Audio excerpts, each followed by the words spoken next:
How's it going? Teed off with Kramer here, and we are getting things rolling as NFL season is still underway, as it actually hasn't even stopped. Even though there's no games been going, they have been going very strong on what news has been put out. We just had the NFL draft was no longer than a week ago, and things have been in the forward progress of the NFL. Free agency was talked about. We've also had the draft, as I just mentioned.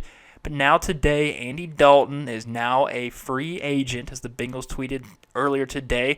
We have released quarterback Andy Dalton, and Andy has not only been an outstanding player on the field, but a role model in the Cincinnati community for the last 9 years. Thank you for everything, Andy.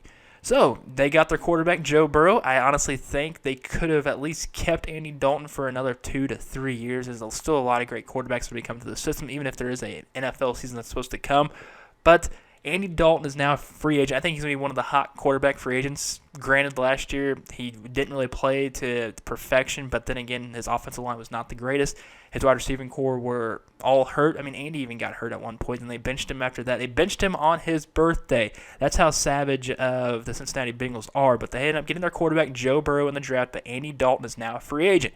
So then, now you got to think, where can Andy Dalton go? And I could see at least 4 teams that Andy Dalton could possibly have a chance of, flourishing or even becoming a backup to, because there's some teams that may not have that quarterback, or their quarterback right now is a glorified backup that just happens to be starting. And one team that he could easily go to that they could fit in that system perfectly, because, Bill Belichick kind of scouted them already through video camera. That's the Patriots. Yeah, Jarrett Stidham is apparently their QB number 1, but he's easily number 2 that I think. I think he's a glorified backup, kind of like how maybe Jacoby Brissett was. Now you got Jimmy Garoppolo at the 49ers. Backup quarterbacks from there kind of end up doing good in other teams. Ryan Mallett, it really didn't do too much at all. Brian Hoyer came and gone. Now he's their backup to Stidham. But I think, how about we get on a kind of a competition there, Jarrett Stidham, Brian Hoyer, Andy Dalton as the quarterbacks, and 9 times out of 10, I think Andy Dalton's going to get it done. The Red Rifle, his arm strength is really good. If you haven't seen the video of him throwing in his backyard to his kids, that's something that is still there, still consistent with them. So the Patriots could be a number 1 team that could sign, Andy Dalton. And the other team out there, the Jacksonville Jaguars, they just traded Nick Foles. Well, they didn't just trade him. A few months ago, they traded Nick Foles to Chicago, and I'm guessing they were trying to make Gardner Minshew the number 1 guy in Jacksonville.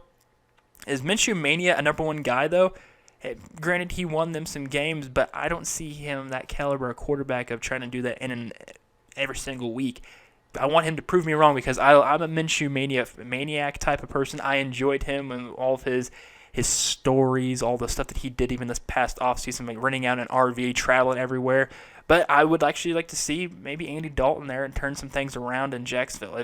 If Blake Bortles can win in Jacksonville, I'm pretty sure Gardner Minshew can win in Jacksonville, and I'm actually 100% sure Andy Dalton can win in Jacksonville. Plus, Gruden is there. Jay Gruden is in Jacksonville now, a person that has close ties and a great way to, an offensive scheme that is familiar with Andy Dalton, so I guess he can slide into that fit real easily. Another team that's a little bit under the radar that could possibly, take him is the Steelers. Pittsburgh Steelers, this was a team that Big Ben last year is coming off an injury, who did not play for 14 games of the season last year.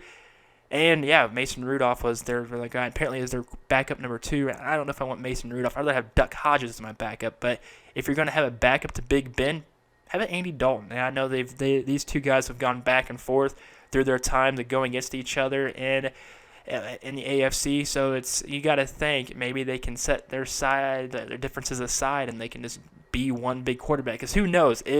Are we going to see a healthy Big Ben through the entire season? If that happens, that's why you got Andy Dalton there. This is a team that reportedly sent out to Jameis Winston a lucrative contract, but he ended up declining it for a 1-year, a $1.1 million deal with the Saints. So if they were all in on trying to get Jameis Winston as their backup number 2, why don't you just try to go all in for Andy Dalton as their backup number 2? He could possibly take a pay cut, try to prove it, kind of like a prove it deal to be the backup, and then somehow Big Ben gets hurt, and then boom, things work out in that way. So the last team that I think might have a great chance of getting Andy Dalton. And it's a kind of a shocker team, and it's a team that, of course, wanted to get Tom Brady. Obviously did not get him. That's the 49ers. Jimmy Garoppolo had his first healthy season in San Francisco just this past season. Everyone wanted Brady and San Fran, and now there's a chance for a great backup for the Niners. So, maybe Jimmy Garoppolo isn't the guy that everyone expects him to be. They expect a well-talented young quarterback, which I think that's what he is. But if everybody's saying, oh, Jimmy Garoppolo's not a thrower, he's just a handoff, he's a glorified a middleman between the center and the running back for the 49ers system, get Andy Dalton in there. So if you need an arm in there as well, you have Andy Dalton. I think Mullins is still back there as their backup quarterback. So there's still a chance of maybe Andy Dalton still back up somewhere. I just think Andy Dalton, if he does not either go to the Patriots or he doesn't go to the Jaguars, he's going to be a backup quarterback for any type of team in the NFL. So if you're Andy Dalton, you got to, wait around for that right deal if there isn't a deal that's even going to be sent to you.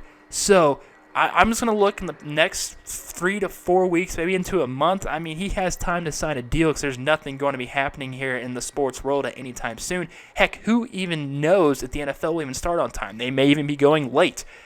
I'm just saying. But if you're Andy Dalton, I would try to shop that bit if the Patriots are deciding to, hey, if you want to come here, here's this deal. I know it's not the way you're looking for. Because this is probably how the conversation with Bill Belichick is going to go.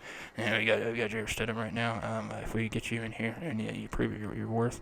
So we don't want to trade for you. We're going to do whatever we can to be cheap and do everything like that. So here's about $15 million, and you could come here and try to beat them out. So there's still a chance that the Patriots are going to end up being fine in all this with losing Tom Brady, losing Gronkowski. Gronkowski wasn't even there the past 2 seasons, so they can easily get away with that. But the Patriots are somehow going to find out a way to not spend the most money and still get the guy that they need at quarterback. So there's a big dumpster fire going on in, Green Bay, Wisconsin. And Aaron Rodgers, the situation's even getting any worse, I think. Because if you have Brett Favre coming out there and making comments, this is what he said the other day. He was surprised they went to that direction. I think Aaron will finish his career somewhere else. That's my gut. That's what Brett Favre said. So Brett Favre saying that, for a fact that things are not looking that great for the Packers. We already know what Brett Favre did. He tried to force his retirement 3 different times, and he ended up coming back no matter what. So is there a possible chance that we're seeing a remake of Brett Favre v. Aaron Rodgers, of how Aaron Rodgers was drafted? When, of course, they fell, Aaron Rodgers fell to the Packers. The Packers had to trade up for Jordan Love. So clearly these things aren't equaling out to the way it's supposed to be. So I 100% feel bad for Aaron Rodgers, and I also feel bad for Jordan Love for being put in the situation, kind of like how Aaron Rodgers was put in that situation 15 years ago. With that being said, Brett Favre, there's got to be a few teams that could easily or want to, pick up or try to trade for Aaron Rodgers. He's still under contract for the next 4 seasons, 2 seasons, and I think it's a 2-year clause that they can pick up a team option. So if the New England Patriots do not trade for Andy Dalton this season, they go with Stidham, or they go with Brian Hoyer as a number 2 quarterback. Maybe the Patriots send some package deals, and maybe they can trade for Aaron Rodgers and reconstruct that contract that he has. So that's a possibility. Honestly, I feel like that's one of the 2 that could easily happen. Rodgers is going to go to a team that's going to be a title contender, or the one with a great coach and the great system. And I think he could easily mold into the Patriot way, because this is a guy that keeps to himself. I know Tom Brady was out there doing his commercials as well at that time, and Aaron Rodgers has the State Farm thing. That's going to stay into fruition with him, so it's not like it's going to be, you're going to go to the Patriots and you're just going to be being quiet no matter what. No, he's going to easily go out there and still make a splash into whatever he wants to do, and with any type of, you're not going to be on mute. You can still have his social media. I don't even know if he even uses Twitter that much. I know he likes to go to Milwaukee Bucks games and drink try to chug some beer, so you can't think that, Rodgers, if he goes to New England, he's just going to be a mute now. So that's one team. The other team is, I honestly might think that might happen, is this team that's kind of right here, the Las Vegas Raiders. I would not be surprised. Gruden loves Aaron Rodgers, and if the quarterback carousel there in Las Vegas with Derek Carr or Marcus Mariota, If that doesn't pan out, I mean, Derek Carr's, I believe his contract's up at the end of next season or in 2 seasons from now. So, and he's still a cheap quarterback to have. But I think it's only $20 million when all these other quarterbacks are getting $25, $30 million, $34 million. We're going to see Patrick Mahomes get to the $5 billion mark.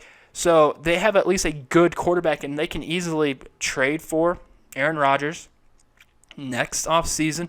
And, I mean, I don't think it'll be that cheap. It might be a second rounder, maybe a third rounder, but we already know Gruden will trade pieces or picks in order to get to the person he likes. And I believe Aaron Rodgers might be the guy in Las Vegas, and not this season, but in season 2022. Or wait, we're in 2020 right now.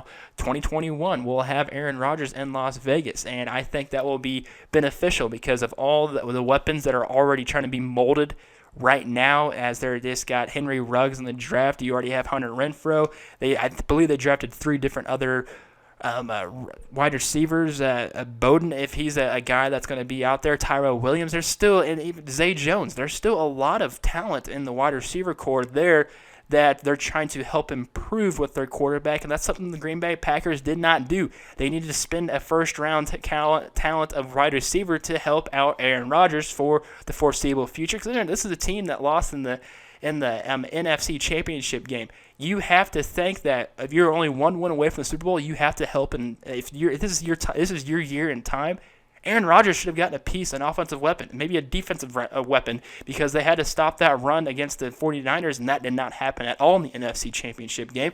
So they're already now moving on and looking forward to the next foreseeable future for the Green Bay Packers. Jordan Love, I guess he's a good quarterback. They could have at least gotten another type of caliber Jordan Love in the next year's draft or in the year after that, because if you have 4 years under contract with Aaron Rodgers, you should know that, okay, we'll just sign a backup quarterback in Green Bay, and they'll able to make that the most. They'll make the most out of that. And right now, they did not even do that because they drafted a number 1. Well, I think he's a second round caliber talent, but he ended up being drafted in the first round, a pick that they traded up for. So if Aaron Rodgers is not drafted or traded into New England or Las Vegas next season, it'll be surprising. But I do not see him sending the rest of that contract in Green Bay. It's not going to happen. I know people would love for that to happen, but it won't. That's just the thing. Aaron Rodgers, this is like a sour taste in his mouth and kind of like a slap to the face of knowing, okay, they did this to me, to Brett Favre, when he still was in his heyday of gunslinging and going where else, because he even did it in the Jets. He even did that in Minnesota. He was still able to improve and still be a great, talented quarterback. That's what Aaron Rodgers is. And it's not Aaron Rodgers' job to help groom his backup. The backup has to outperform him in order to get that starting role. Is that going to happen this year? No, but it's going to light a fire on Aaron Rodgers' ass to make him make sure that, okay, I'm going to bury this kid. I'm a wrestling fan, so if you want to bury somebody, the best way to do it is outperform them, outdo them in everything. And I believe for a fact Aaron Rodgers will do that against the Jordan Love this offseason, this coming into the season, if the season even happens. But he is not going to spend the rest of his contract years in Green Bay. There's no way. There's no way. So what I've been watching the most, for the past month, is the MLB The Show Players League that's been on San Diego Studios and also every other various Twitch pages of the players that are participating in the Players League, which has been very entertaining and fun to watch. Very interactive. I love it. It's a great way for the players to, engage with the fans a lot more close and in-depth, even though the fans are probably watching it to get these Twitch drop packs. Yeah, I've asked a few questions too. I always watch Jesus Luzardo because I always go to the players that do not have that many people watching their stream, because that's a great way to interact with, say if there's 50 people watching, there's about 10 people probably asking questions. And yeah, I'm part of that 10 of asking questions to the players of, oh, so what's your favorite pitch to throw, or who's your favorite player that you grew up watching, and knowing that, okay, I watched him when I grew up, kind of like how I watched Edgar Renteria when I was growing up at shortstop for the Cardinals. Yeah, I know he played for the Marlins at first.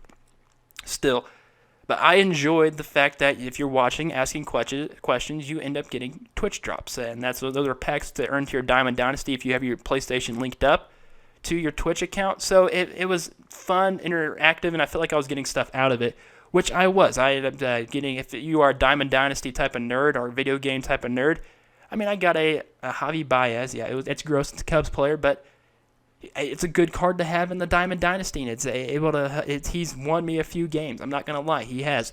So it was honestly good that way through Twitch and using MLB The Player shows to interact with fans, but they moved the championship stuff off of Twitch and onto TV, and that means everything's pre-recorded. I'm pretty sure they're just going to milk this all the way out of how things are going to be going on into the championship type run. But it is the most annoying thing going from one thing going it to the other, because you can't earn those Twitch drops, and plus it's not that fun because all it is the interaction between the two guys that are playing. So like last night it was Tommy Caley and Lance McCullers Jr. And all it was Flores was there to of course commentate throughout the thing, but it was not the funnest thing to watch. I honestly lost interest in it after the first inning because, one, they had commercial breaks, and that's one of the big things, that has been a thing that didn't happen at all during the Twitch games. No commercials at all, just all the content going at once, and it was fun and interactive, and it was just enjoyable. But they're on ESPN2 and Fox Sports, one of the championship games going on to ESPN. I'm not going to like it that much. I will probably tune in for a little bit, or I'll just check the updates on Twitter of who won. But they have to somehow put this thing back on Twitch if they're going to stream it simulcast. And hopefully, if San Diego Studios can stream it as well, if you watch it, you can earn Twitch packs that way, which I think is really beneficial for both sides to do that. But is it going to happen? No, because the TV wants to reign supreme in all of this. So it's all about the views. I'm actually kind of shocked the championship game's on ESPN, so I probably will watch that, but that will be it, and that will not be fun. The NCAA board supports name, image, and likeness compensation for college athletes. They also say that the NCAA's highest governing body approved a significant proposal that will allow college athletes to receive compensation for third-party endorsements and promotions. The ruling will take effect during the 2021-2020 academic year, so that's kind of going really close. That's actually next year.